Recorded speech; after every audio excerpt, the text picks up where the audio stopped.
Suresh IAS academy, வெற்றியின் முகவரி.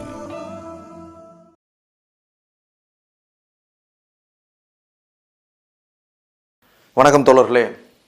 இன்றைக்கி நம்ம பிரசிடெண்ட்டில் பார்க்க போகிற போர்ஷன் என்ன அப்படின்னா, ஆர்டினன்ஸ் மேக்கிங் பவர், அவசரகால சட்டம் இயற்றும் அதிகாரம். அவசர சட்டம் அப்படின்ட்டு சொல்லுவாங்க. ஆர்டினன்ஸ் தமிழில் என்ன சொல்லலாம்? அவசர சட்டம் அப்படின்னு சொல்லலாம். சரி, இந்த அவசர சட்டம் ஏன் ஏற்றணும்? குடியரசுத் தலைவருக்கு நிறைய அதிகாரங்கள் இருக்குதுன்னு பார்த்தோம். லெஜிஸ்லேட்டிவ் பவர்ஸ், எக்ஸிக்யூட்டிவ் பவர்ஸ் அப்படின்னு பார்த்ததில் லெஜிஸ்லேட்டிவ் பவர்ஸில் ஒரு போர்ஷனாக இதை நம்ம பார்க்கலாம். சட்டம் இயற்றக்கூடிய அதிகாரம் குடியரசுத் தலைவருக்கு இருக்கா? ஆமாம் இருக்குது. ஆனால் அவசர சட்டம் தான் அது அது தற்காலிக நேச்சர் கொண்டது. அவசர சட்டம் அப்படின்னாலும் அது டெம்பரரி நேச்சர் தான், தற்காலிகமாக அது செயல்பாட்டில் இருக்கும். மற்ற இது மாதிரி வேலிடிட்டி உண்டா? வேலிடிட்டி பீரியட்லாம் பார்ப்போம். அதுக்கு முன்னால் சேம் ஃபோர்ஸ் தான். மற்ற லாஸ் என்னென்ன எந்த அளவுக்கு செயல்பாட்டில் இருக்குமோ அதே அளவு செயல்பாட்டில் இதுவும் இருக்கும். அவசர சட்டம் என்பது as equal to other laws. பிற சட்டங்கள் போன்று இதுவும் சேம் ஃபோர்ஸ் கொண்டது தான். Like other laws, it also has a same force. அதே அளவுக்கு செயலாக்கம் கொண்டது அப்படின்ட்டு இந்த சட்டத்தை சொல்லலாம். சரி, சட்டம் இயற்றக்கூடிய அதிகாரம் பெற்ற அமைப்பு யார்? சட்டம் இயற்றக்கூடிய அதிகாரம் பெற்ற அமைப்பு நம்முடைய பாராளுமன்றம். பாராளுமன்றம் தான் மத்திய சட்டமன்றம்னு சொல்கிறோம். சட்டம் இயற்றக்கூடிய அதிகாரம் பெற்ற அமைப்பு இந்தியாவில் மத்திய அளவில் சட்டங்கள் இயற்றக்கூடிய அதிகாரம் பெற்ற அமைப்பு யார்? பார்லிமெண்ட்டு. பார்லிமெண்ட்டுடைய அங்கத்தினர்கள் யார் அப்படின்னு பார்த்தீங்கன்னா, லோக்சபா, ராஜ்யசபா அண்ட் பிரசிடென்ட்.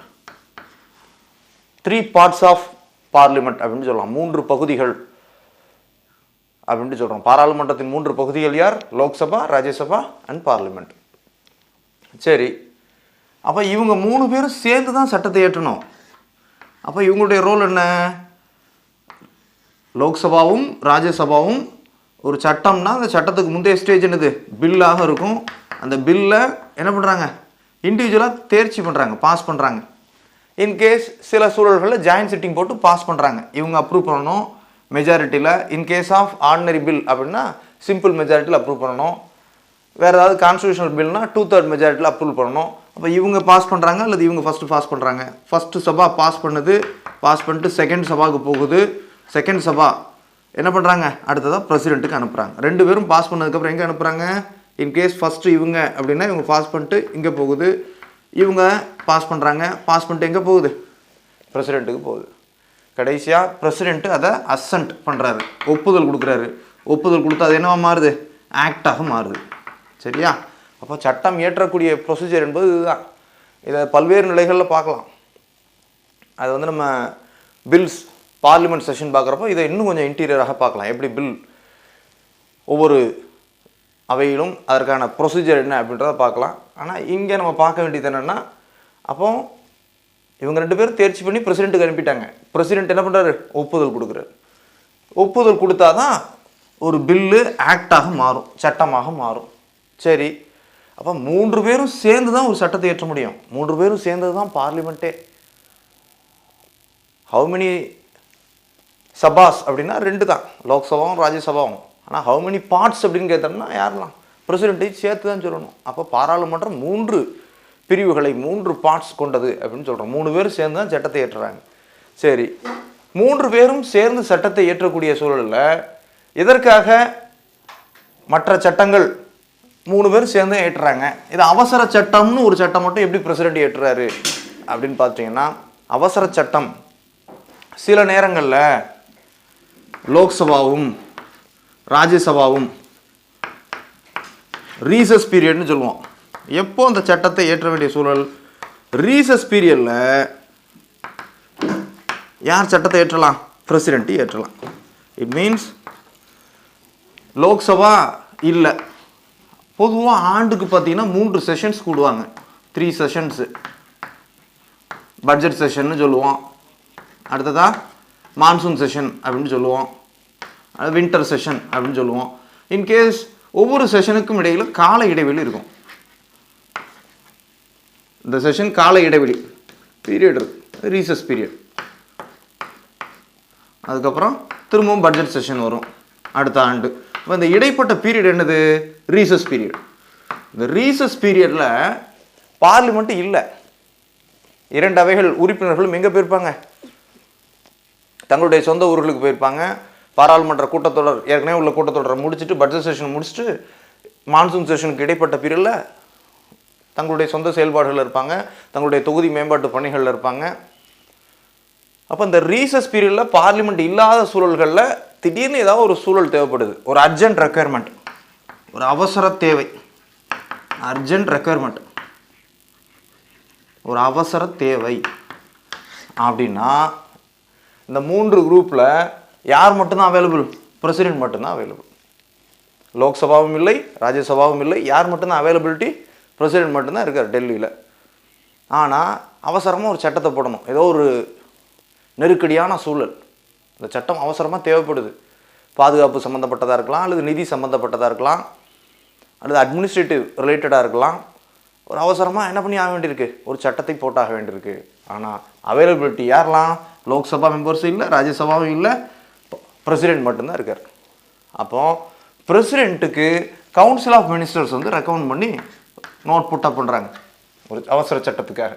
இப்போ அவசர சட்டத்தை தயாரித்து பிரசிடென்ட்டுக்காக கொடுக்கறது யார் தான்? கவுன்சில் ஆஃப் மினிஸ்டர்ஸ் தான். அவங்க அப்ரூவ் பண்ணி தான் கொடுக்குறாங்க.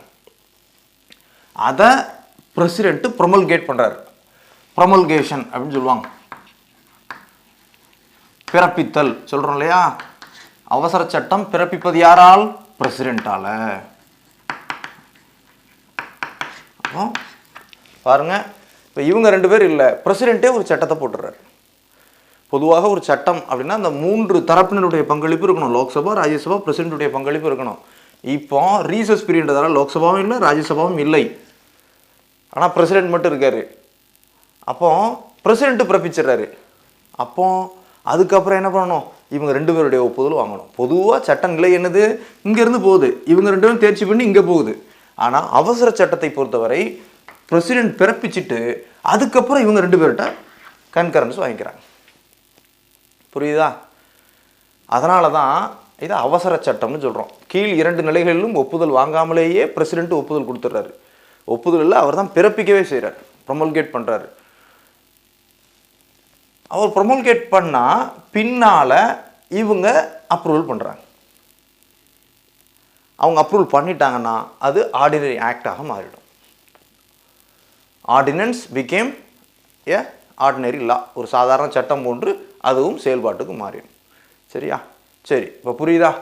சரி, ஆர்டினன்ஸ் மேக்கிங் பவர், இது கான்ஸ்டியூஷனில் ஆர்டிகிள் என்ன இருக்குது அப்படின்னு பார்த்தீங்கன்னா ஆர்டிகிள் 123 விதி 123 கீழ் இது வழங்கப்பட்டிருக்கு. ஆர்டினன்ஸ் மேக்கிங் பவர் யாருக்கு வழங்கப்பட்டிருக்கு? Who ப்ரொமல்கேட் ordinances. ஆர்டினன்ஸ்னால் என்ன பார்த்தோம்? அவசர சட்டம்னு பார்த்தோம். இந்த அவசர சட்டத்தை பிறப்பிக்கக்கூடிய அதிகாரம் யாருக்கு இருக்குது? பிரசிடென்ட்டுக்கு இருக்குது. சரியா? சரி, அவசர சட்டம்னு சொல்லிட்டோம். இதனுடைய நேச்சர் என்ன அப்படின்னா இது டெம்பரவரி நேச்சர் தான், தற்காலிகமானது தான். சரியா? பிரசிடென்ட் தான் பிறப்பிக்கிறாரு, தற்காலிகமானது தான். இவங்க 2 பேரும் ஒப்புதல் கொடுத்தா தான் இது என்னவா மாறும்? பெர்மனண்ட்டாக மாறும். அப்போ இது டெம்பரவரி நேச்சர். ஆனால் ஃபோர்ஸ் வந்து சேம் ஃபோர்ஸ் தான். தற்காலிக நேச்சர்ன்றதுக்காக இது வந்து எல்லா இடங்களுக்கும் செல்லாது அப்படிலாம் இல்லை. மற்ற சட்டங்கள் மாதிரி சேம் ஃபோர்ஸாக இருக்கும். ஆனால் ஒரு குறிப்பிட்ட பீரியட் தான் வேலிடிட்டி.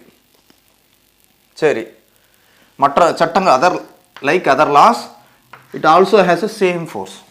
சரி, இந்த சட்டத்தை எப்போ ஏற்றுவாங்க குடியரசுத் தலைவர் அப்படின்னு கேட்டிங்கன்னா ரீசஸ் பீரியடில் தான் ஏற்ற முடியும். இன்கேஸ் லோக்சபாவும் ராஜ்யசபாவும் செயல்பாட்டில் இருக்குது, ஏதோ ஒரு செஷன் போயிட்டு இருக்கு, பட்ஜெட் செஷனோ மான்சூன் செஷனோ வின்டர் செஷனோ போயிட்டு இருக்கக்கூடிய பீரியடில் பிரசிடென்ட் வந்து ஆர்டினன்ஸை பிறப்பிக்க முடியும்னா முடியாது. அவ்வாறு பிறப்பித்தால் that act shall be void, செல்லாது. சரியா? அப்போ ரீசஸ் பீரியடில் மட்டும்தான், ரீசஸ் பீரியடில் போத் ஹவுஸ் ரீசஸில் இருக்கலாம், அல்லது ஒரு ஹவுஸ் ரீசஸில் இருக்கலாம். லோக்சபாவுக்கு எலெக்ஷன் நடந்துட்டு இருக்கலாம், ராஜ்யசபா மட்டும் செயல்பாட்டில் இருக்கலாம். 2 அவைகளும் செயல்பாட்டில் இல்லாமல் இருக்கலாம், அல்லது ஒரு அவை ஏதோ கலைக்கப்பட்டிருக்கலாம், ஒரு அவை மட்டும் செயல்பாட்டில் இருக்குது, இன் ஃபங்க்ஷனிங்கில் இருக்குது. அப்படின்ற பட்சத்தில் அது ரீசஸ் பீரியடாக கன்சிடர் பண்ணி அந்த பீரியடில் பிறப்பிக்கிறார்.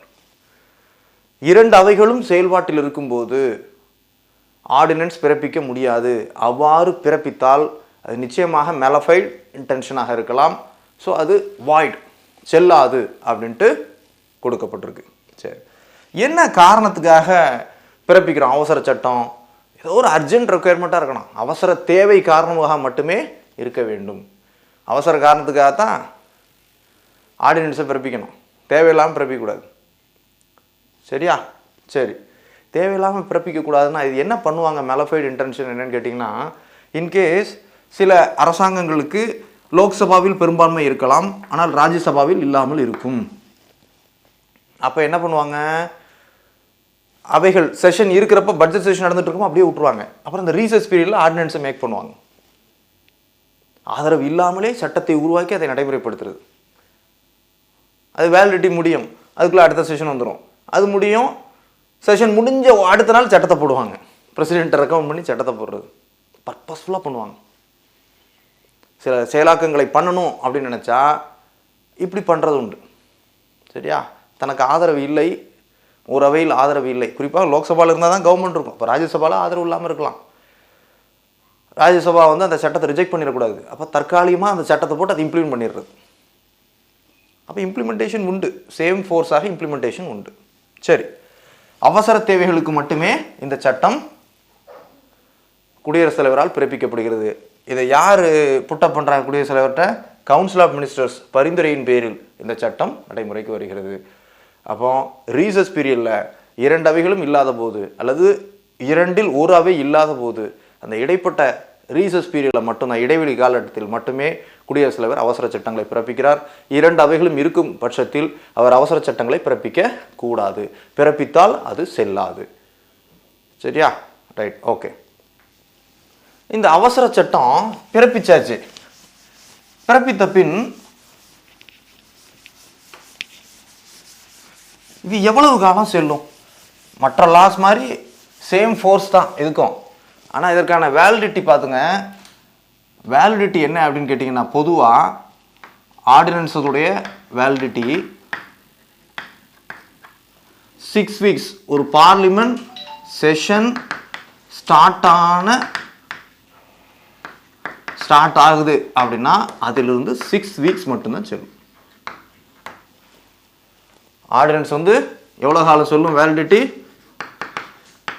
ரீசஸ் பீரியடில் ஓப்பன் பண்ணுறோம், ரீசஸ் பீரியடில் இந்த சட்டத்தை ஏற்றுறோம். ஏற்றப்பட்ட சட்டம் அடுத்து பார்லிமெண்ட் செஷன் ஸ்டார்ட் ஆகிடுது. ஸ்டார்ட் ஆன தேதியிலிருந்து 6 வாரங்கள் மட்டும்தான். அந்த 6 வீக்குள்ள பார்லிமெண்ட் ஹேஸ் டு அப்ரூவ். பாராளுமன்றம் அதற்கு ஒப்புதல் அளிக்க வேண்டும். பாராளுமன்றம் மீன்ஸ் யார்? லோக்சபாவும் ராஜ்யசபாவும் ஒப்புதல் கொடுக்கணும். அப்போ பிரசிடென்ட் ஏற்கனவே ப்ரொமல்கேட் பண்ணிட்டாரு, லோக்சபா அண்ட் ராஜ்யசபா ஒப்புதல் கொடுத்துட்டா அது இட் பிகேம் லாவாக மாறிடும், ஆர்டினரி லாவாக மாறிடும். சரியா? Parliament has to approve within a period of 6 week from its starting. திரும்ப ரீஸ்டார்ட் ஆகுது, மீண்டும் பாராளுமன்றம் கூடிய 6 வார காலத்திற்குள். ஏன்னா ரீசஸ் பீரியடில் தான் இது பண்ணியிருக்காங்க. பார்லிமெண்ட் ஸ்டார்ட் ஆகுது, பார்லிமெண்ட் ஸ்டார்ட் ஆன 6 வார காலத்திற்குள்ள அதற்கு ஒப்புதல் கொடுக்கணும். சரியா? ஒப்புதல் கொடுக்க வேண்டும். சரி, இன்கேஸ் பார்லிமெண்ட் 6 வாரத்தில் கொடுக்கல, if not approved within 6 weeks, 6 வார காலம் ஆச்சு, then it got lapsed. அது லேப்ஸ் ஆயிரும், காலாவதி ஆயிரும். 6 வார காலத்துக்குள்ளே கொடுக்கல அப்படின்னா அந்த சட்டம் காலாவதி ஆயிரும். அப்போ அதனால தான் டெம்பரவரி நேச்சர் அப்படின்னு சொன்னோம். இந்த சட்டம் தற்காலிக நேச்சர் கொண்டதுக்கு காரணமாக சொல்லப்படக்கூடியது இதுதான். பாராளுமன்றம் கூடிய 6 வார காலத்திற்குள் அதற்கு ஒப்புதல் கொடுத்தாகணும். 6 வார காலத்திற்குள் ஒப்புதல் கொடுக்காத பட்சத்தில் அது காலாவதி ஆயிரும். சரி, அடுத்ததா இப்போ பார்லிமெண்ட்டுக்கு அதுக்கு விருப்பம் இல்லை. பார்லிமெண்ட் கேன் டிஸ்அப்ரூவ், அதற்கு ஒப்புதல் கொடுக்க மறுத்து என்ன பண்ணலாம்? ரெசல்யூஷன் பாஸ் பண்ணலாம்.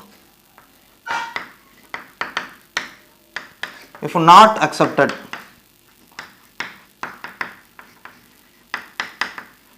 Parliament not accepted. If not accepted by Parliament, but Parliament disapprove the ordinance by its resolution. அதுக்கு disapproval resolution பாஸ் பண்ணுவாங்க. பாராளுமன்றம் அதற்கு எதிராக ஒரு தீர்மானத்தை கொண்டு வந்து 6 வார காலம் முன்னாலே நாளே பார்த்துட்டாங்க, இது எங்களுக்கு ஒப்புதல் இல்லை அப்படின்னு நினைச்சாங்கன்னா பாராளுமன்றம் அதற்கு எதிராக அதை எதிர்க்கும் தீர்மானத்தை கொண்டு வந்து அதை தேர்ச்சி பெற்றாங்கன்னா திரும்ப என்ன ஆகும், இது டிஸ்அப்ரூவ்ட் ஆகிடும். இந்த ஆக்டு ஆர்டினன்ஸு டிஸ்அப்ரூவ்டாக மாறிடும். சரியா? அடுத்ததா பிரசிடென்ட் கேன் ஆல்சோ வித்ட்ரான். பிரசிடென்ட்டும் நினைச்சா அதை வித்ட்ரா பண்ணலாம் அட் எனி டைம். பிரசிடென்ட்டும் அதை வித்ட்ரா பண்ணலாம். குடியரசுத் தலைவரும் தான் பிறப்பித்த தான் ப்ரொமல்கேட் செய்த அவசர சட்டத்தை வித்ட்ரா செய்யலாம், திரும்ப பெறலாம். அப்போவும் அதனுடைய வேலிடேஷன் முடிஞ்சிடும். எப்போ வித்ட்ரா பண்ணுறாரோ அப்போ முடியும். அப்போ பாருங்கள், இதனுடைய காலம் எவ்வளவு? பாராளுமன்றம் கூட்டத்தொடர் தொடங்கிய 6 வார காலம், அவ்வளோதான். சரி, 6 வார காலத்திற்குள் பாராளுமன்றத்தின் 2 அவைகளும் ஒப்புதல் கொடுத்துட்டா இது சாதாரண சட்டம் போல் திரும்ப கண்டினியூ ஆகிடும், லாங் டேர்மாக கண்டினியூ ஆகிடும். சரி, இன்கேஸ் பாராளுமன்றம் கூடிய 6 வார காலங்களுக்குள் ஒப்புதல் கொடுக்கவில்லை எனில் அப்படின்னா அது லேப்ஸ் ஆயிரும், காலாவதி ஆயிரும். இப்போ பார்லிமெண்ட்டுக்கு இந்த ஆர்டினன்ஸ் மேலே விருப்பம் இல்லைன்னா அதை டிஸ்அப்ரூவ் பண்ணுறதுக்கான ரெசல்யூஷன் பாஸ் பண்ணணும், ஆனால் டிஸ்அப்ரூவ் ஆயிரும். President also can withdrawn. குடியரசு தலைவர் also can withdraw the ordinance. அவரே பார்லிமெண்ட் கூடுறதுக்கு முன்னா கூட தான் ஒரு நாள் பிறப்பிக்கிறாரு, மறுநாளே கூட அவர் வித்ட்ரா பண்ணாலும் பண்ணலாம்.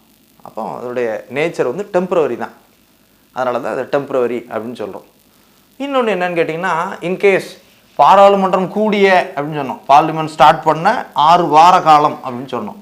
இப்போ பார்லிமெண்ட்டே பாருங்கள், லோக்சபா ஒரு டேட்டில் கூடுது, ராஜ்யசபா இன்னொரு டேட்டில் கூடுது. லோக்சபா வந்து இன்கேஸ் 2 February தொடங்குது. இன்கேஸ் ராஜ்யசபா வந்து பார்த்தீங்கன்னா 4 March தொடங்குது அப்படின்னு வச்சுக்கோங்க. ஏதோ ஒரு சூழ்நிலை லேட்டாக தொடங்குது அப்படின்னா 6 weeks டியூரேஷன் எதிலிருந்து கணக்காகும் அப்படின்னா இதிலிருந்து தான் கணக்காகும், லேட்டர் டேட்லேருந்து தான் கணக்காகும். லேட்டர் டேட்லேருந்து கணக்காகும். 6 week டியூரேஷன் எப்படி இருந்து கணக்காகும்? 2 அவைகளும் வெவ்வேறு தேதிகளில் கூடும்போது, இது ஒரு டேட்டில் கூடுது, இது ஒரு டேட்டில் கூடுது அப்படின்னா second one, that is last date, later டேட்டில் இருந்து தான் அந்த 6 week டியூரேஷன் ஸ்டார்ட் ஆகும். அதை ஞாபகம் வச்சுக்கலாம். அடுத்ததா maximum validity. Maximum validity of an ordinance to become a law அப்படின்னு கேட்டிங்கன்னா 6 months + 6 weeks அப்படின்னு சொல்லணும். அதிகபட்சம் ஒரு ஆர்டினன்ஸ் எவ்வளவு காலம் செல்லத்தக்கது அப்படின்னு கேட்டிங்கன்னா 6 மாதம் + 6 வாரம். 6 மாதம் + 6 வாரம். ஏன் அப்படின்னு சொல்கிறோன்னா, மேக்ஸிமம் ரீசஸ் பீரியட் என்ன? பார்லிமெண்ட்டுடைய செஷன்ஸுக்கு ஒரு செஷனுக்கும் அடுத்த செஷனுக்குமான ரீசஸ் பீரியட் மேக்ஸிமம் எவ்வளோ இருக்கலாம்? மேக்ஸிமம் 6 மாதத்துக்குள்ளே பார்லிமெண்ட்டுடைய அடுத்த செஷன் கூட்டணும். ஆண்டிற்கு 3 செஷன், ஆனால் குறைந்தது 2 செஷன்ஸாவது நடக்கணும். இதுதான் விதி, பாராளுமன்ற விதி. 3 செஷன் இருக்குது, budget session, monsoon session, winter session, 3 sessions இருக்குது. ஆனால் ஏதோ ஒரு போரோ தவிர்க்க முடியாத சூழல்னாலும் ஆண்டிற்கு 2 செஷனாவது கண்டிப்பாக கூட்டணும். அந்த 2 செஷன்களையும் ஒரு செஷனுக்கும் அடுத்த செஷனுக்குமான இடைவெளி மேக்ஸிமம் எவ்வளவு? 6 மாதம். 6 மாதத்துக்கு காலகட்டத்துக்கு தாண்டி பார்லிமெண்ட் கூடாமல் இருக்கக்கூடாது. Has to reassemble. அப்போ அந்த 6 மாத பீரியடை மேக்ஸிமமாக வச்சுக்கலாம். Parliament கூடிடுது maximum. இன்கேஸ் ஏப்ரலில் முடிஞ்சிட்டு கூட்ட முடியல monsoon session, May, June, July, August, September, October வந்துருச்சு, 6 மாத பீரியட் முடிஞ்சிருச்சு, அந்த டியூ டேட்டில் ஆரம்பிச்சிடுறாங்க.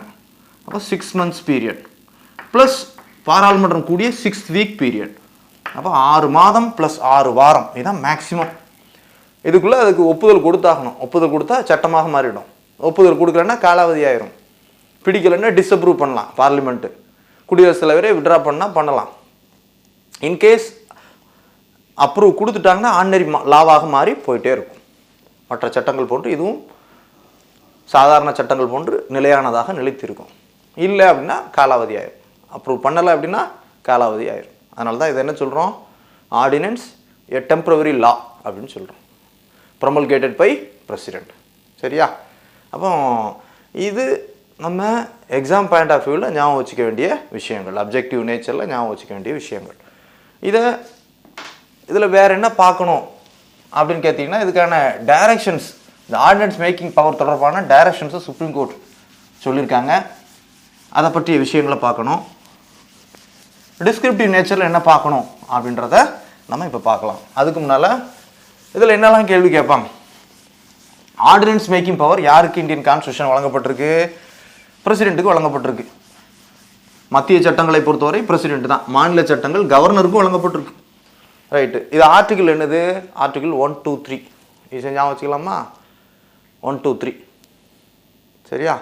Right, okay. இதோடைய மேக்ஸிமம் வேலிடிட்டி என்ன அப்படின்னு கேட்டிங்கன்னா 6 months + 6 weeks. இது டெம்பரரியா பெர்மனன்ட் நேச்சரா? Temporary nature. எவ்வளோ காலத்துக்குள்ளே பார்லிமெண்ட் ஒப்புதல் கொடுக்கணும்? பார்லிமெண்ட் ஸ்டார்ட் ஆன 6 வாரங்களுக்குள் ஒப்புதல் கொடுக்கணும். பார்லிமெண்ட் இதை டிஸ்அப்ரூவ் பண்ண முடியுமா? தாராளமாக பண்ணலாம். அதுக்கான ரெசல்யூஷன் பாஸ் பண்ணணும். இது எப்போ சாதாரண சட்டமாக மாறும்? பார்லிமெண்ட் ஒப்புதல் கொடுத்த தேதியிலிருந்து சாதாரண சட்டமாக மாறும். குடியரசுத் தலைவர் வித்ட்ரா பண்ண முடியுமா? ஆமாம், வித்ட்ரா பண்ணலாம். எப்போ பண்ணலாம்? எப்போனாலும் பண்ணலாம். பிறப்பித்த மறுநாளே கூட பண்ணணும்னா பண்ணலாம். சரியா? என்ன காரணத்துக்காக குடியரசுத் தலைவர் இந்த ஆர்டினன்ஸை பிறப்பிக்கிறாரு? ஒரு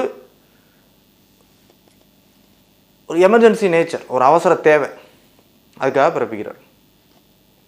சரியா? அர்ஜென்ட் ரெக்குயர்மெண்ட் அப்படின்னு சொல்லலாம். எமர்ஜென்சின்னு சொல்ல வேண்டாம், அர்ஜென்ட் ரெக்குயர்மெண்ட். அதுக்காக இதை பிறப்பிக்கிறார். அப்புறம்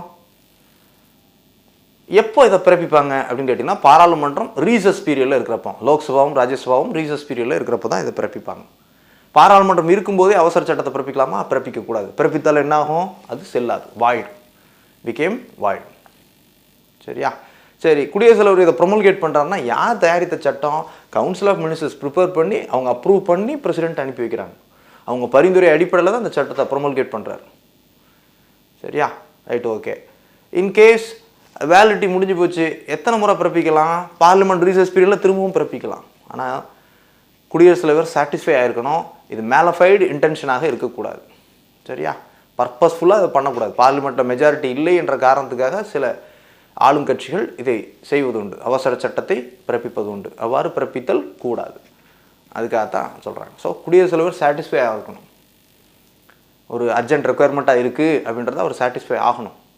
இப்படிப்பட்ட சூழல்களை மட்டும்தான் இந்த ஆர்டினன்ஸை உருவாக்க முடியும். அப்போ சட்டம் இயற்றும் அதிகாரம் பெற்ற பாராளுமன்றம் இந்த சட்டத்துக்கு ஒரு சட்டம்னா ஒப்புதல் கொடுக்கணும். இதில் சாதாரண சட்டங்களை பொறுத்தவரை லோக்சபாவும் ராஜ்யசபாவும் தேர்ச்சி செய்து பிரசிடென்ட்டுக்கு அனுப்பி வைக்கிறாங்க. அவசர சட்டத்தை பொறுத்தவரை பிரசிடென்ட் பிறப்பித்த பின் லோக்சபா ராஜ்யசபாவுடைய ஒப்புதல் பெறப்படுகிறது. அப்போ ரிவர்ஸ் நேச்சரில் இவங்க பண்ணிகிட்ருக்குறாங்க. 3 பிரிவுகளும் ஒப்புதல் கொடுத்தால் மட்டுமே அது சட்டமாக மாறும். அவசர சட்டம் தற்காலிகமாக குடியரசுத் தலைவரால் பிறப்பிக்கப்பட்டு பின் லோக்சபா ராஜ்யசபாவால் ஒப்புதல் அளிக்கப்படுகிறது. ஒப்புதல் அளிக்கப்படாத பட்சத்தில் இது லேப்ஸாக, காலாவதியாக மாறுகிறது. இதுதான் ஆர்டினன்ஸ் அப்படின்ட்டு சொல்கிறோம். சரியா? ரைட். இதை பற்றிய தெளிவான விளக்கங்களை பார்ப்போம்.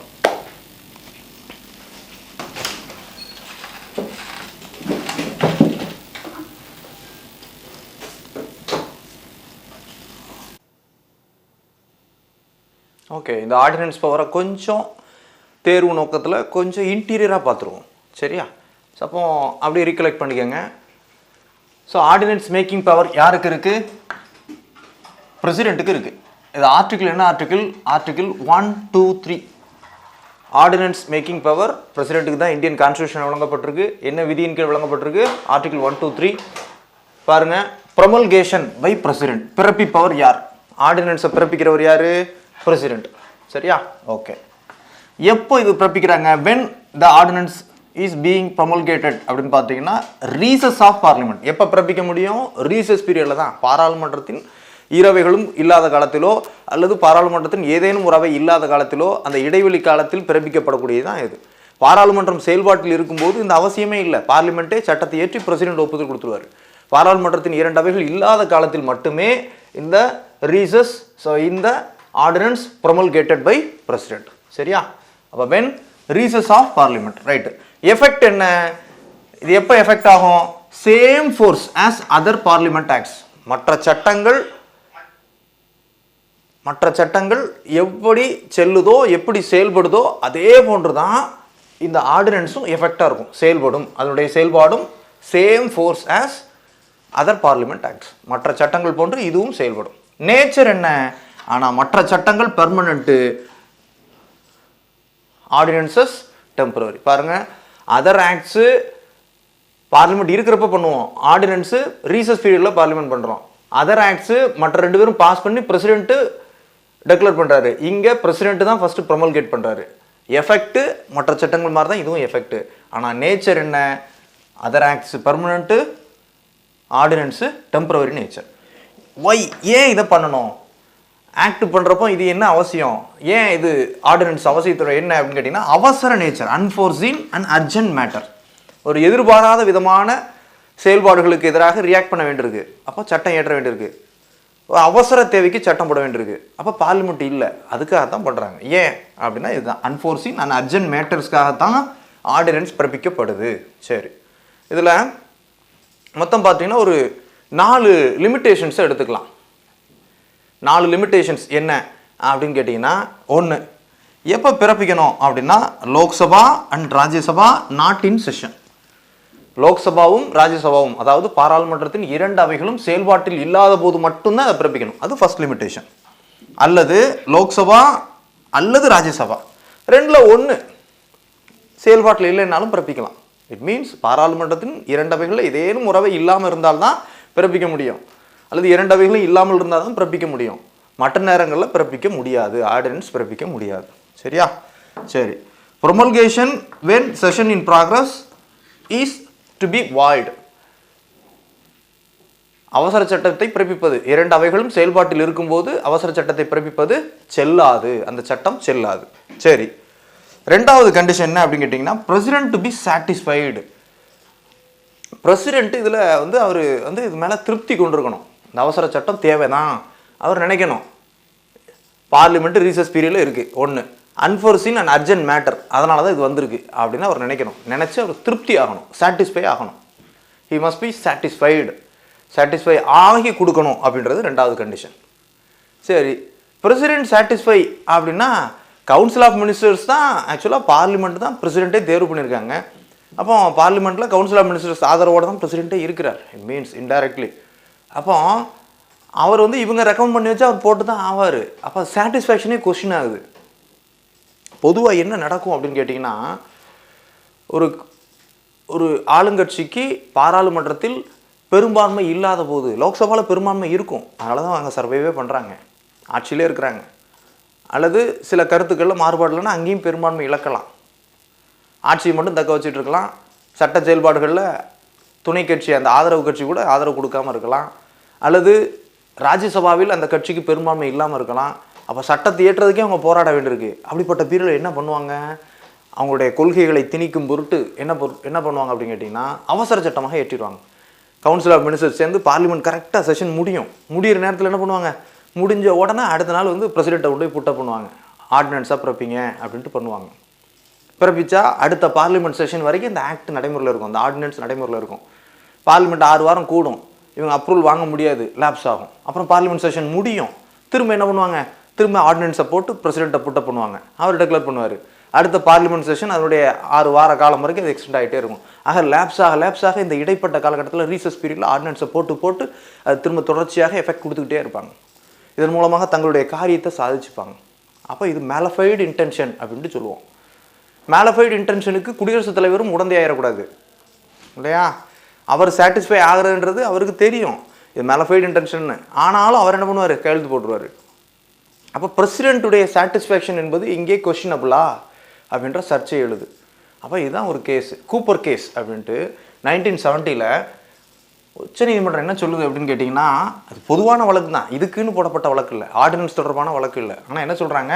President's satisfaction can be question in the court on the ground of mala fide. அப்போ பிரசிடென்ட் சாட்டிஸ்ஃபைட் ஆகிட்டு கையெழுத்து போட்டுறாரு, ஆனாலும் அதை கொஸ்டின் பண்ண முடியுமா நீதிமன்றத்தில்?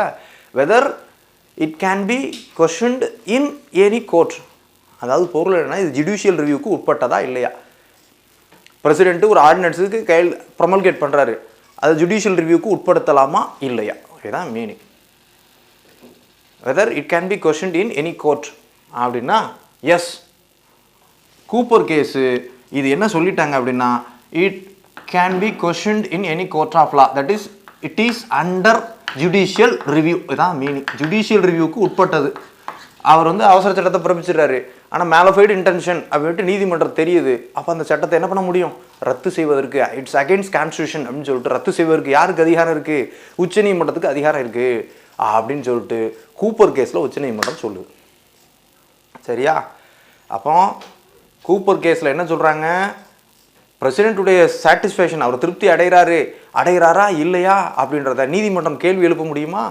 அவசர சட்டத்துக்கு எதிராக ஒரு வழக்கு ஃபைல் ஆகுது, இது மேலஃபைடு இன்டென்ஷனில் இருக்குது, ஆனால் பிரசிடென்ட் கையெழுத்து போட்டார், பிரசிடென்ட் சாட்டிஸ்ஃபைடோடு தான் இதை கையெழுத்து போட்டிருக்காரா அப்படின்ட்டு அதில் ஒரு வழக்கு தொடுக்கப்படுது. அப்போ நீதிமன்றம் அதை வழக்கு எடுத்து அதை ரிவ்யூ பண்ணுறாங்க, ஜுடிஷியல் ரிவ்யூ பண்ணுறாங்க. மேலஃபைடு இன்டென்ஷனில் பண்ணப்பட்டிருக்கா இல்லையா அப்படின்ட்டு அதை கொஸ்டின் எழுப்பி, மேலஃபைடு இன்டென்ஷன்னா இட்ஸ் அகெயின்ஸ்ட் கான்ஸ்டியூஷன், அது அரசியலமைப்பு சட்டத்திற்கு விரோதமானது அப்படின்னு சொல்லிட்டு அந்த ஆர்டினன்ஸை ரத்து பண்ணுறதுக்கு யாருக்கு அதிகாரம் இருக்குது, சுப்ரீம் கோர்ட்டுக்கு அதிகாரம் இருக்குது. அப்போ கூப்பர் கேஸில் இதான் meaning. President's satisfaction can be questioned in court on the ground of mala fide.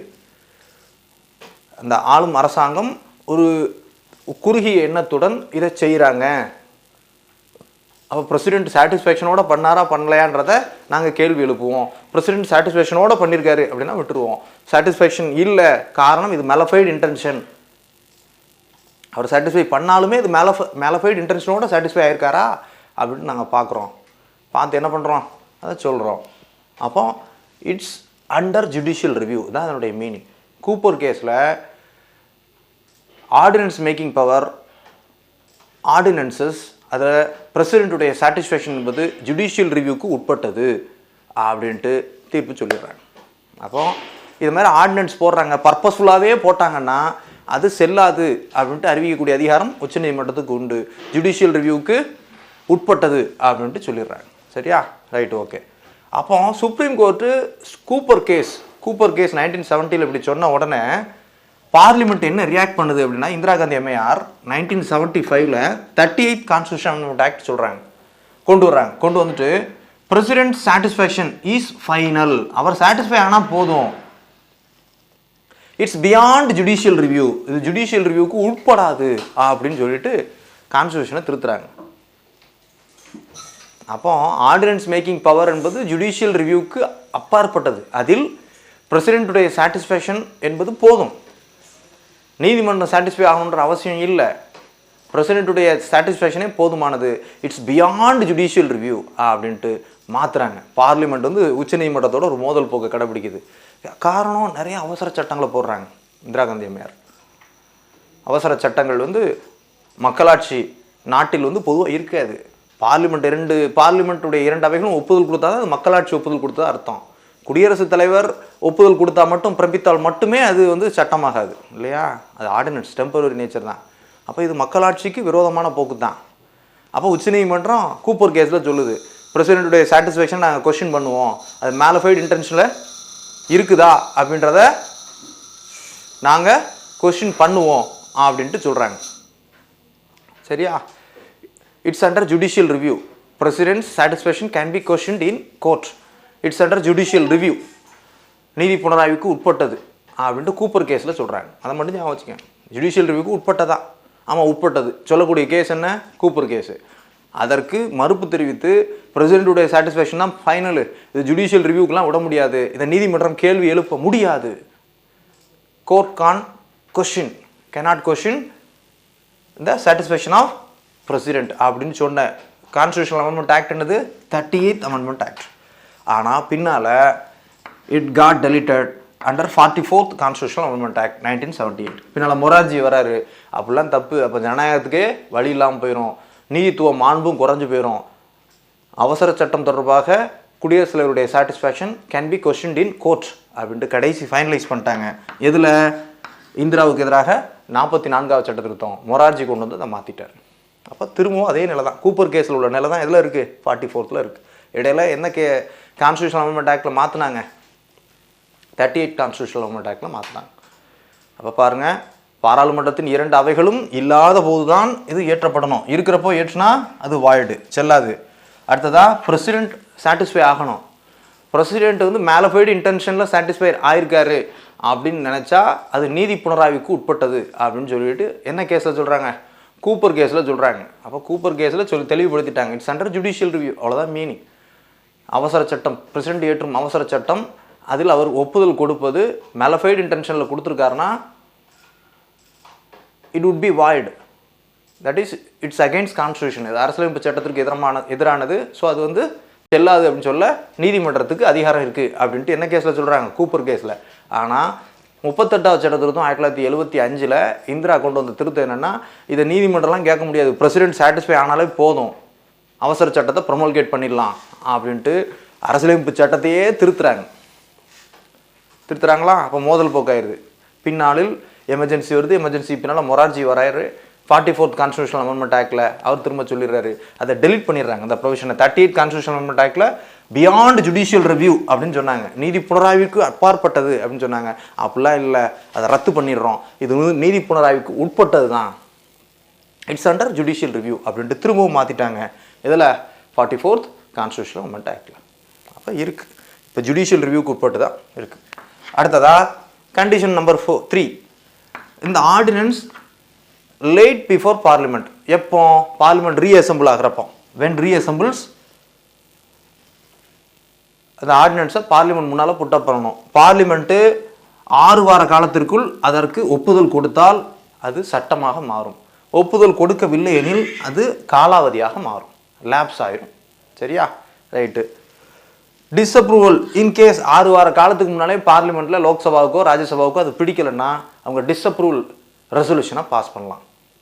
அதை எதிர்த்து டிஸ்அப்ரூவ் பண்ணி அதை ரத்து செய்து என்ன பண்ணலாம்? தீர்மானம் ஏற்றலாம். President can also withdraw. சரியா? பிரசிடென்ட்டும் அதை வித்ட்ரா செய்யலாம். President can also withdraw on the advice of council of ministers. அப்போ குடியரசுத் தலைவரும் இந்த அவசர சட்டத்தை வித்ட்ரா பண்ணலாம். அப்போ பாருங்கள், அது எப்படிலாம் லேப்ஸ் ஆகுது? 6 வார காலத்துக்குள்ளே ஒப்புதல் கொடுக்குறதுனா லேப்ஸ் ஆயிடுது, அல்லது டிஸ்அப்ரூவ் பண்ணால் ரத்தாயிருது. குடியரசுத் தலைவரே வித்ட்ரா பண்ணாலும் ரத்தாயிருது. சரியா? எப்போ செல்லத்தக்கது? 6 வார காலத்துக்குள்ளே ஒப்புதல் கொடுத்துட்டாங்கன்னா செல்லத்தக்கது. 6 வார காலத்திற்குள் ஒப்புதல் கொடுத்தால் செல்லத்தக்கது, இல்லைன்னா லேப்ஸ் ஆகும், அல்லது டிஸ்அப்ரூவ் பண்ணுவாங்க, அல்லது பிரசிடென்ட்டே வித்ட்ரா பண்ணுவார். அப்போ இதுதான் நடக்கக்கூடியது. இதில் அந்த 6 வாரம் அப்படின்னு சொல்கிறோம். ஆனால் பொதுவாக பார்லிமெண்ட்டுடைய 2 செஷனுக்கான அதிகபட்ச இடைவெளி 6 மாதம் ப்ளஸ் 6 வாரம் அப்படின்னு எடுத்துக்கலாம். இது மேக்ஸிமம் வேலிடிட்டி இவ்வளோதான் இருக்கும். அதுக்குள்ளே அப்ரூவ் பண்ணி ஆகணும். பண்ணலை அப்படின்னா அது லேப்ஸ் ஆகிடும்.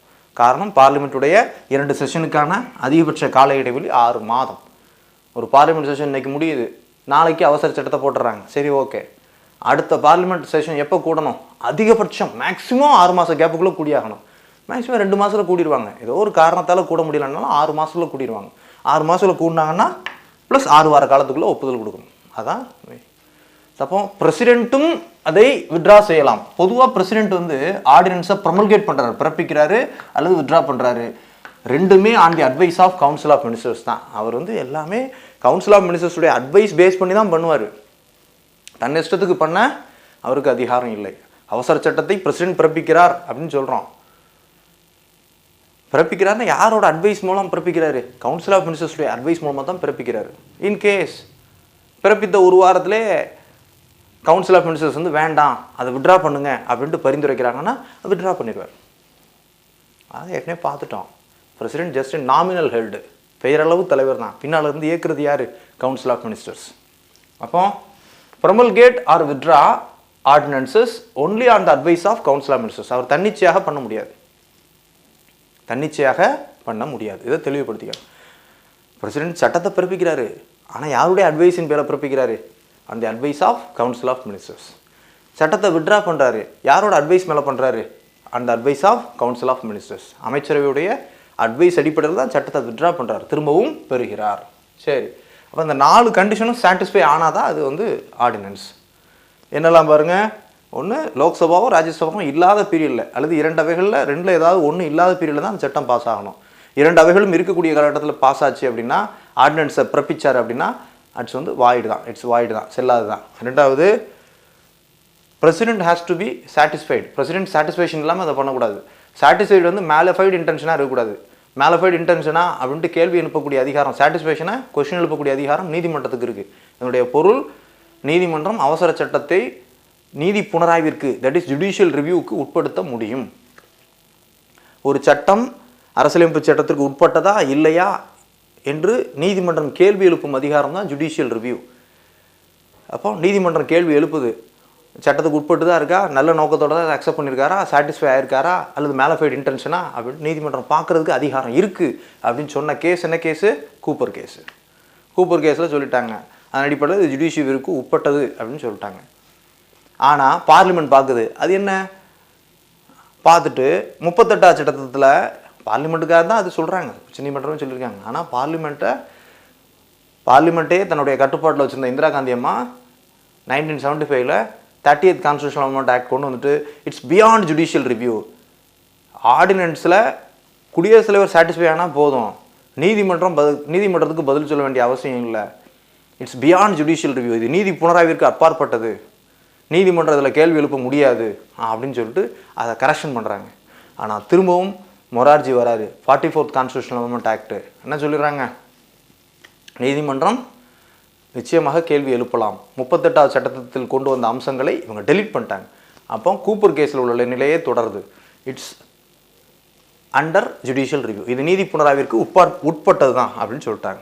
அடுத்ததாக ஒரு அவசர சட்டம் கொண்டு வந்தாங்கன்னா நிச்சயமாக பார்லிமெண்ட் ரீஅசம்பிள் ஆகுது, ரீசஸ் பீரியடில் தான் கொண்டு வந்திருக்காங்க, ரீஅசம்பிள் ஆகுதுன்னா கண்டிப்பாக அதை புட்டப் பண்ணணும். புட்டப் பண்ணி 6 வார காலங்களுக்குள் பார்லிமெண்ட் ஒப்புதல் கொடுக்கணும். ஒப்புதல் கொடுத்தா தான் அது ஆர்டினரி ஆக்டாக மாறும், இல்லைன்னா அது லேப்ஸ் ஆயிரும். இன்கேஸ் பாராளுமன்றத்தின் 2 அவைகளுக்கு யாருக்கும் பிடிக்கலை அப்படின்னா ஒரு அவை அதற்கு எதிராக டிஸ்அப்ரூவல் ரெசல்யூஷனை கொண்டு வரலாம். அதை எதிர்த்து தீர்மானம் கொண்டு வந்தாலும் அந்த தீர்மானம் வெற்றி பெற்றால் இந்த ஆர்டினன்ஸ் வந்து லேப்ஸ் ஆயிரும். பிரசிடென்ட்டே கூட அதை விட்ரா பண்ணலாம், பிரசிடென்ட்டே கூட என்ன பண்ணலாம், இந்த ஆக்டை விட்ரா பண்ணலாம். ஆனால் விட்ரா பண்ணுறதுக்கும் யாருடைய பரிந்துரை அவசியம், யாருடைய ரெக்கமெண்டேஷன், ஒன்லி அந்த recommendation of council of ministers. அப்போ பிரசிடென்ட்டு ஆர்டினன்ஸை டெக்ளேர் பண்ணுறாரு, தட் இஸ் ப்ரொமல்கேட் பண்ணுறாரு, அது யாருடைய அட்வைஸில் தான், கவுன்சில் ஆஃப் மினிஸ்டர்ஸுடைய அட்வைஸில் தான். பிரசிடென்ட்டு ஆக்டை, அந்த ஆர்டினன்ஸை வித்ட்ரா பண்ணுறாரு, அதுவும் யாருடைய அட்வைஸில் தான், கவுன்சில் ஆஃப் மினிஸ்டர்ஸுடைய அட்வைஸின் பேரில் தான் அவர் பண்ணுவார். சரியா? ரைட்டு. இந்த சட்டத்துடைய, இந்த ஆர்டினன்ஸுடைய மேக்ஸிமம் வேலிடிட்டி எவ்வளவு? 6 months + 6 weeks. ஏன் அப்படி சொல்கிறோம் அப்படின்னு கேட்டிங்கன்னா, பார்லிமெண்ட்டுடைய 2 செஷன்ஸுக்கு, பார்லிமெண்ட் ஆண்டுக்கு 3 செஷன்ஸ் கொண்டது, ஆனால் அதில் குறைந்தபட்சம் 2 செஷன்ஸ் கூடணும். ஏதாவது ஒரு ரேர் சுச்சுவேஷனில் கூட முடியாட்டாலும் அதிகபட்சம் ஒரு செஷனுக்கும் அடுத்த செஷனுக்குமான கால இடைவெளி 6 மாதங்களை தாண்டக்கூடாது. 6 மாதங்களை தாண்டக்கூடாது. அப்போ மேக்ஸிமம் 6 மாதத்தில் கூடிரும். அப்போ 6 மாதம் டியூரேஷன் ப்ளஸ் 6 வாரம், இது வரைக்கும் தான் அதனுடைய மேக்ஸிமம் வேலிடிட்டி இருக்கும். அதுக்கப்புறம் அது லேப்ஸ் ஆகிடும். சரியா? Right, okay, right. அவ்வளோதான் அந்த 4 கண்டிஷன். 4 கண்டிஷனும் சாட்டிஸ்ஃபை ஆனால் தான் அது ஆர்டினன்ஸ். சரியா? Okay, right. இந்த ஆர்டினன்ஸை ரெட்ரோஸ்பெக்டிவ் எஃபெக்டில் செயல்படுத்த முடியுமா? எஸ், பேக் டேட் போட்டு செயல்படுத்தலாம். ரெட்ரோஸ்பெக்டிவ் எஃபெக்ட்னா, இன்கேஸ் ஆர்டினன்ஸ் வந்துட்டு January 1 பிறப்பிக்கிறாருன்னு வைங்க பிரசிடென்ட்டு, ஆனால் அவர் வந்து July 1 சொல்லுவார், January 1, 2021 சொல்கிறாரு, பிறப்பிக்கிறார், ப்ரொமல்கேட் பண்ணுறாரு. ஆனால் July 1, 2020 கூட அதை எஃபெக்ட் பண்ண முடியுமா? பேக் டேட் போட்டு எஃபெக்ட் பண்ணுவாங்க. இந்த சட்டம் முன்தேதியிட்டு நடைமுறை. இப்போ இன்கேஸ் ஒரு டேக்ஸ் கலெக்ஷன் வைங்க, ஒரு வரி வசூல் பண்ணுறதுக்காக சட்டம் போடுறாங்க, பழைய பெண்டிங்கையும் நீங்கள் சேர்த்து கட்டணும். காரணம், இந்த சட்டம் July 1, 2020 எஃபெக்ட் ஆகும் அப்படின்னு எப்போ சொல்லலாம்? 2021 சொல்லலாம். That is that ordinance can be effective from back date.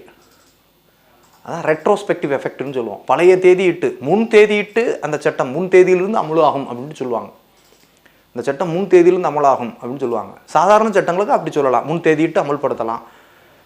ஆர்டினன்ஸஸையும் அப்படி பண்ணலாமா? தாராளமாக பண்ணலாம். Ordinance can also be retrospective effective, முன் தேதியிட்டு நடைமுறைப்படுத்தலாம். மாடிஃபிகேஷன் ஆஃப் ஆக்ட், சப்போஸ் ஒரு சட்டம், சாதாரண சட்டம் இருக்குது, அதில் ஒரு திருத்தம் பண்ணுறதுக்காக ஆர்டினன்ஸை பிறப்பிக்கலாமா? எஸ், ஒரு சாதாரணமாக ஒரு சட்டத்தை திருத்தம் பண்ணுறதுக்காகவும் பண்ணலாம். புதிய சட்டங்கள் கொண்டு வர்றது தான் ஆர்டினன்ஸ் பிறப்பிக்கணுன்ற அவசியம் இல்லை. ஏற்கனவே இருக்கக்கூடிய சட்டங்களை திருத்துறதுக்காகவும் என்ன பண்ணலாம், ஆர்டினன்ஸ் பிறப்பிக்கலாம். ஆனால் கான்ஸ்டியூஷனல் அமெண்ட்மெண்ட் பண்ணுறதுக்காக ஆர்டினன்ஸ் இஷ்யூ பண்ண முடியுமா?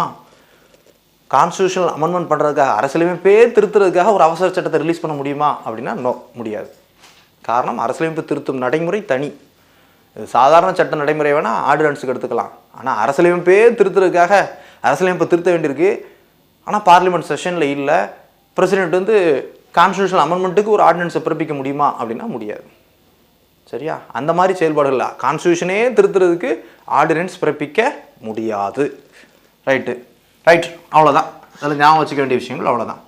அடுத்ததான், இந்த ஆர்டினன்ஸ் அப்படின்றதே பார்த்தீங்கன்னா ஒரு ஜனநாயக விரோத போக்கு தான், அகெயின்ஸ்ட் டெமோக்ரஸி தான், அப்படி தான் சொல்லணும். காரணம், மக்களால் தேர்ந்தெடுக்கப்பட்ட உறுப்பினர்கள் கொண்டது தான் ஒரு நாட்டின், ஒரு ஜனநாயக நாட்டின் பாராளுமன்றம். பாராளுமன்றத்துடைய ஒப்புதல் இல்லாமலே நேரடியாக நாட்டின் தலைவர் சட்டத்தை போடுறது அப்படின்றதே ஒரு வகையில் அகெயின்ஸ்ட் கான்ஸ்டியூஷன் தான். இன்னொன்று, நம்ம ஆளுக்கு அதை என்ன பண்ணுறாங்கன்னா மிஸ்யூஸ் பண்ணுறாங்க. ஒரு ஆளும் கட்சி மத்தியில் ஆகட்டும் மாநிலத்தில் ஆகட்டும் பொதுவாக என்ன பண்ணுவாங்க அப்படின்னு கேட்டிங்கன்னா, தங்கள் கட்சிக்கு பெரும்பான்மை இல்லாத காலகட்டத்தில் இந்த ஆர்டினன்ஸை இன்டைரக்டாக குடியரசுத் தலைவருக்கு ரெக்கமெண்ட் பண்ணி பண்ணுவாங்க. மாநிலத்தில் ஆளுநருக்கு ரெக்கமெண்ட் பண்ணி சட்டத்தை கொண்டுருவாங்க. பாராளுமன்றமோ சட்டமன்றமோ கூடுற பில் அது வந்து லேப்ஸ் ஆகும். காரணம், இவங்களுக்கு மெஜாரிட்டி இல்லாமல் இருக்கலாம், ஒரு அவையில் ஒரு சபாவில் மெஜாரிட்டி இல்லாமல் இருக்கலாம். அப்புறம் பார்லிமெண்ட் முடிஞ்ச உடனே திரும்பவும் கொண்டு வருவாங்க, அப்புறம் திரும்ப கொண்டு வாங்க, இப்படி ரொட்டேட் பண்ணி கொண்டு போயிட்டே இருப்பாங்க. லேப்ஸ் ஆகும், ஆனால் திரும்ப கொண்டு வருவாங்க, லேப்ஸ் ஆகும், கொண்டு வருவாங்க. எப்போ? ரீசஸ் பீரியடில். இப்போ மேலஃபைடு இன்டென்ஷனில் இது பண்ணக்கூடிய கணக்கு. அப்போ இது வந்து ஜனநாயகத்துக்கு எதிரானது அப்படின்னு சொல்லக்கூடியவங்க உண்டு. அதே போன்று தான் உலக அளவில் பார்த்தீங்கன்னா not seen in many democratic countries like US and UK. America, England போன்ற ஜனநாயக நாடுகளில் ஆர்டினன்ஸ் கிடையாது. அங்கே பிரசிடென்ட்டு ஆர்டினன்ஸ் உருவாக்க முடியாது. இந்தியாவில் தான் இது மாதிரி இருக்குது. இந்தியா போன்ற நாடுகளில் தான் இதை போன்ற ஆர்டினன்ஸ் அப்படின்ற கான்செப்ட் இருக்குது. நம்ம வந்து நிறைய விஷயங்களை அமெரிக்காவிலேருந்து இங்கிலாந்துலேருந்து தான் நம்ம உருவாக்கணும். என்ன கொண்டு வந்திருக்கோம்? கான்ஸ்டியூஷனில் எடுத்து கொண்டு வந்திருக்கோம். ஆனால் ஆர்டினன்சஸ் அப்படின்றது அமெரிக்கா, இங்கிலாந்து போன்ற நாடுகளில் இல்லை. ஆனால் அரசியலமைப்பு மேதையான டாக்டர் அண்ணல் அம்பேத்கர் என்ன சொல்கிறார் அப்படின்னு கேட்டிங்கன்னா, இது தேவை தான். ஏன் தேவை அப்படின்னு சொல்கிறாருன்னா, it's a mechanism that is executive to deal with situation when parliament not in session அப்படின்ட்டு சொல்கிறார். இது தேவையான ஒன்று. காரணம், பாராளுமன்றம் செயல்பாட்டில் இல்லாத போது ஒரு அவசர நிலையை கையாள்வதற்கு எக்ஸிக்யூட்டிவ்ஸ் என்று சொல்லக்கூடிய நிர்வாகிகள்கிட்ட இந்த அதிகாரம் இருக்கணும், அது அவசியம் அப்படின்ட்டு சொல்கிறார். ஒவ்வொன்றுக்கும் பார்லிமெண்ட்டை கூட்டி நம்ம முடிவெடுக்க முடியாது. ஒரு அன்ஃபோர்சீன் கண்டிஷன், ஒரு அர்ஜென்ட் மேட்டர், இப்படிப்பட்ட சூழல்களில் ஒவ்வொன்றுக்கும் பார்லிமெண்ட்டை நம்ம எதிர்பார்த்துட்டு இருக்க முடியுமா? எல்லா நேரமும் பார்லிமெண்ட் கூட்டிகிட்டு இருக்குமா? கூடாது. அப்போ அதிகாரம் நிர்வாகிகளிடம் இருக்க வேண்டும். நிர்வாகிகள் தேவைக்கு தகுந்தாப்புல ஆக்ட் பண்ணணும். அப்படின்னா இந்த மாதிரி ஆர்டினன்ஸ் அவசியம். அப்போ it's a mechanism that is the executive to deal with the situation when parliament not in session. So it required அப்படின்ட்டு சொல்லிடுறாரு. யார்? அம்பேத்கர் சொல்லிடுறாரு. ஆர்டினன்ஸுக்கு ஆதரவாக பேசுகிறார். ஏன்னா ஜனநாயக நாடு தான், ஓகே தான். ஆனால் ஒவ்வொன்றுக்கும் பார்லிமெண்ட் எதிர்பார்த்துட்டு இருக்க முடியாது. பாராளுமன்றம் எல்லா நாட்களிலும் இருக்காது. அப்போ எக்ஸிக்யூட்டிவ்க்குன்னு சில அதிகாரங்களை கொடுக்கணும். ஒரு அர்ஜென்ட் ரெக்குயர்மெண்ட்டாக எக்ஸிக்யூட்டிவ் வந்து என்ன பண்ணணும்? இந்த ஆக்டை செயல்படுத்தணும் அப்படின்ட்டு சொல்லிடுறாரு. எக்ஸிக்யூட்டிவ் வந்து செயல்படுத்தணும் அப்படின்ட்டு சொல்லிடுறாரு. சரியா? அதுக்காக தேவை. இது வந்து ஒரு எக்ஸிக்யூட்டிவ்க்கான மெக்கானிசம். பாராளுமன்றம் இல்லாத காலகட்டங்களில் சட்டங்களை செயல்படுத்துவதற்கான மெக்கானிசம்னு யார் நியாயப்படுத்துகிறா? அம்பேத்கர் நியாயப்படுத்துகிறார். சரி, இதை இந்த ஆர்டினன்ஸ் மேக்கிங் பவரை எமர்ஜென்சியோட கம்பேர் பண்ணுறாங்க. ஆனால் ரெண்டுக்கும் தொடர்பு இல்லை. எமர்ஜென்சியை டெக்ளேர் பண்ணுறது யார்? President. National emergency, state emergency, financial emergency declare பண்ணுறது யார்? பிரசிடென்ட் தான். ஆர்டினன்ஸை டெக்ளேர் பண்ணுறது யார் தான்? தட் இஸ் ப்ரொமல்கேட் பண்ணுறது யார் தான்? பிரசிடென்ட் தான். ரெண்டுமே ப்ரொமல்கேஷன் தான் பண்ணுறாரு. யார்? பிரசிடென்ட் தான் பண்ணுறாரு. ரெண்டுமே கவுன்சில் ஆஃப் மினிஸ்டர்ஸுடைய அட்வைஸில் தான். அப்போ அதனால் ரெண்டுக்கும் தொடர்பு இருக்கா அப்படின்னு கேட்குறாங்க. ஆனால் வித்தியாசத்தை தெரிஞ்சுக்கங்க. எமர்ஜென்சி என்பது 3 சூழல்களில் பண்ணுறோம். ஒன்று வார், வெளிநாட்டு போரின் போது எமர்ஜென்சி டெக்ளேர் பண்ணுறோம். ரெண்டாவது அக்ரஷன், வெளிநாட்டு ஆக்கிரமிப்பின் போது எமர்ஜென்சியை டெக்ளேர் பண்ணலாம். மூணாவது என்ன பண்ணுறோம்? ஆர்ம்டு ரிபல்லியன் அப்படின்னு சொல்லுவோம். ஆயுதம் ஏந்திய கிளர்ச்சி ஆகிய காலகட்டங்களில் பண்ணுவோம். இந்த உள்நாட்டிலே ஆயுதம் ஏந்திய கிளர்ச்சி இருக்கலாம், வெளிநாட்டு போர் இருக்கலாம், வெளிநாட்டு ஆக்கிரமிப்பு இருக்கலாம், உள்நாட்டில் ஆயுதம் ஏந்திய கிளர்ச்சி. 3 சூழல்களில் தான் எமர்ஜென்சி டெக்ளேர் பண்ணுறோம், நேஷனல் எமர்ஜென்சியை. ஆனால் ஆர்டினன்ஸை எப்போனாலும் பண்ணலாம். ஆனால் parliament not to be in session, அதை மட்டும் ஞாபகம் வச்சுக்கணும். பார்லிமெண்ட் செஷனில் இல்லாத போது ஆர்டினன்ஸை போடுறோம். அதனால் இது வந்து எப்போனாலும் பண்ணலாம், இதை கம்பேர் பண்ண முடியாது, எமர்ஜென்சியோடு இதை கம்பேர் பண்ண முடியாது அப்படின்னு சொல்கிறாங்க. ஆர்டினன்ஸும் பிரசிடென்ட் தான் ப்ரொமல்கேட் பண்ணுறாரு, எமர்ஜென்சியும் பிரசிடென்ட் தான் ப்ரொமல்கேட் பண்ணுறாரு. Ordinance under article 123, national emergency under article 352. ஆனால் நேஷனல் எமர்ஜென்சி 3 சூழல்களை மட்டும்தான் பண்ண முடியும். War, external aggression and internal armed rebellion, 3 காரணங்களுக்காக பண்ணுறோம். ஆனால் இந்த ஆர்டினன்ஸ் ஒன்லி எப்போ பார்லிமெண்ட் நாட் இன் ரெசஸ், ஆனால் எனி அதர் பர்பஸஸ், என்ன காரணத்துக்குனாலும் பண்ணலாம் பண்றது. அதனால் இதை எமர்ஜென்சியோட கம்பேர் பண்ண முடியாது. சரியா? Right. No case has gone to supreme court regarding ordinances. Cooper கேஸில் ஜுடிஷியல் ரிவ்யூக்கு உட்பட்டதா அப்படின்னு தான் சொன்னாங்களே தவிர பிரசிடென்ட் பிறப்பித்த இந்த ஆர்டினன்ஸ் வந்து செல்லாது அப்படின்னு சொல்லி எந்த வழக்கும் நீதிமன்றத்துக்கு போகலை இது வரைக்கும். அவசர சட்டங்களை யார் பிறப்பிக்கிறா? மத்திய அளவில் யார் பிறப்பிக்கிறா? குடியரசுத் தலைவர் பிறப்பிக்கிறார். மாநில அளவில் மாநில சட்டங்கள், மாநில பட்டியலில் உள்ள அந்த விஷயங்களை கவர்னர் பிறப்பிக்கிறார். ஆனால் பிரசிடென்ட் பிறப்பித்த ஆர்டினன்ஸ் தொடர்பாக இதுவரை எந்த வழக்குகளும், அதற்கு எதிராக எந்த வழக்குகளும் உச்சநீதிமன்றத்துக்கு செல்லவில்லை. கூப்பர் கேஸில் ஜுடிஷியல் ரிவ்யூக்கு உட்பட்டதான்னு பொதுவாக சொன்னாங்க.